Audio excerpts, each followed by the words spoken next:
Do you want to make the most delightful, delicate, delicious wine ready for summer? If so, you're in the right place, because today we are making peach wine. Peach wine is fantastic for barbecues, picnics, light summer meals. It goes well with fish, it goes well with seafood and salads and tofu, even if you like tofu. I don't know who does like tofu, I don't like tofu. Anyway, let's get on and make our delicious, divine, delicate peach wine. And the main ingredient for your peach wine is peaches, and we need about 1.5 kilos of peaches. That's about 2 punnets they can buy in the supermarket. But if you're lucky enough to have fresh, homegrown peaches, use them, make the most, capture that summer moment ready for next summer. So what we want to do is slice up your peaches, leave the skin on, get as much flesh off the stones as you can. So simply slice your peaches ready, all the 1.5 kilos worth. With your 1.5 kilos of peaches chopped, sliced, diced, looking all brilliant, and you've gone through them and made sure there's no mouldy bits anywhere or no maggots or anything you don't want in your brew, remove those bits if you have any. You shouldn't do, but if you do, remove them. Grab yourself a clean, sanitized fermentation bucket, and now we want to add those peach chunks into the bucket. So to scoop them in, pour them in, any which way, just put them into the bucket. And now the next thing we need to add to your peaches in your bucket is the juice and chunks of 2 oranges, and the same with 1 lemon. So chop them in half, squeeze them in, and throw the chunks into the bucket on top of the peaches. The oranges really complement the peaches. They bring out a fantastic, they just pair really well in the mouth.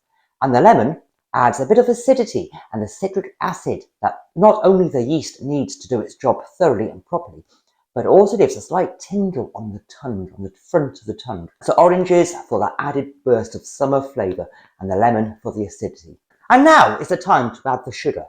The peach wine is a delicate table wine. It has a good flavour of nectar coming through. It's very gentle on the tongue and taste buds. It's not a heavy-bodied, it's not a rich, it's not a dense wine.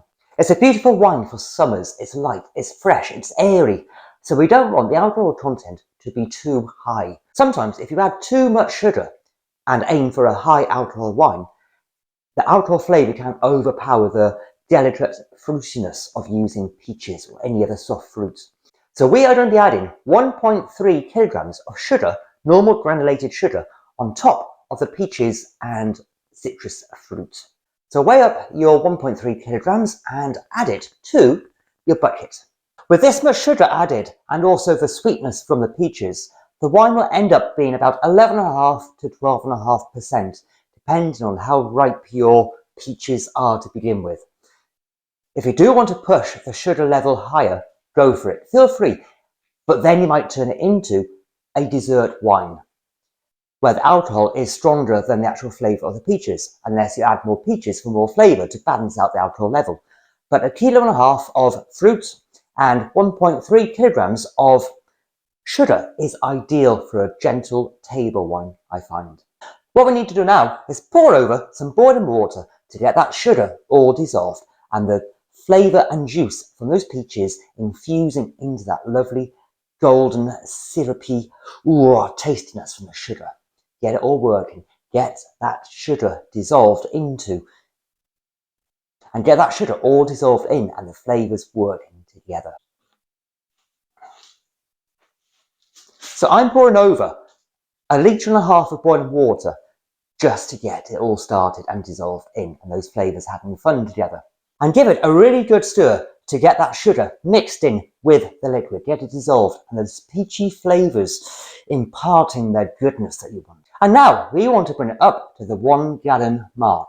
So I'm adding another 3 litres of cold water to bring up the volume of the wine and also bring down the temperature ready to add the yeast. As this is a general table wine and you aren't pushing the boundary of the sugar all the way as far as you can, up to 14, 15, 18%, you do not need a super strong wine yeast. But I'm using an orange wine yeast by Cross My Loof simply because it brings out the gentle nectar flavours of the peaches and also the citrusy oranginess from the oranges you've added. You can use a general purpose wine yeast. Maybe a sparkling wine yeast will really complement this as well. So play around with wine yeasts if you're feeling brave and fancy exploring the whole range of delicious things out there. So sprinkle in your chosen wine yeast into your fermentation bucket. If your yeast does not come with yeast nutrient added to it, and a lot of the better yeasts on the market these days do include a tailored nutrient to that yeast style, you want to add some yeast nutrient now just to help the yeast get going and keep strong and so it does not get stressed as well. And now it's simply a case of putting a lid on top of your bucket, setting it aside in a warm, dark place for the next 5 to 7 days. Allow that sugar to become alcohol and allow those peach chunks to infuse that sugary liquid with their flavour and the yeast to start its aerobic fermentation, to get going, build a good colony, have a great big party in there, let it foam, let it froth. So I will see you in 5 to 7 days when we will continue with this wonderful, divine, delightful peach wine recipe. I need a beer. 5 glorious days have passed and the peaches have been fermenting away in your big fermentation buckets. They are looking all fizzy, poppy, peachy, lovely, brilliant, fantastic. So what we need to do now is extract that juice from the peaches and transfer the lovely juice into your clean, sanitized, sterilized demijohn. And I'm going to do this by pouring the liquid through a sieve into a big saucepan. You can use your sieve to scoop them out or filter it this way. Choice is yours. Just extract the chunks from the juice. And the aroma coming off the wine at this point is heavenly. It smells very fruity, peachy, tingling the nostrils. The aroma as well carries a heavy weight of fermenting alcohol. You can tell the yeast is still there, active, working just by the aroma coming off it. And the alcohol smell is brilliant. This is a corker. This is a wine for summer. It's not a high alcohol, heavy wine. It's fruity, delightful, tasty, brilliant. You can also make peach wine using tinned peaches. Also tinned apricots work really well as well. And peaches also lend themselves to making a wonderful sherry style wine. So if you want to play around to make a sherry, go for it. It's well worth the effort as well. So what we need to do now is transfer the liquid from your big saucepan into your sanitized, sterilized demijohn. So just pour in all the liquid until the liquid level comes up to the neck of the demijohn. You will notice that the peach wine does have a milky haze to it, but that is fine, perfectly normal. That milkiness will drop down and clear out as the sediment drops down to the bottom of your demijohn. Now, we just need to insert a clean airlock into the top of your demijohn and set it aside to continue to ferment. Keep it in a warm place, let it stand, let it just do its thing. You'll probably need to rack it off at some point, once, twice, maybe 3 times, depending on how much sediment the wine throws down. So once it's fully fermented and once it's clear, have a wee taste test and see what you think. Give it another 2 months, 3 months.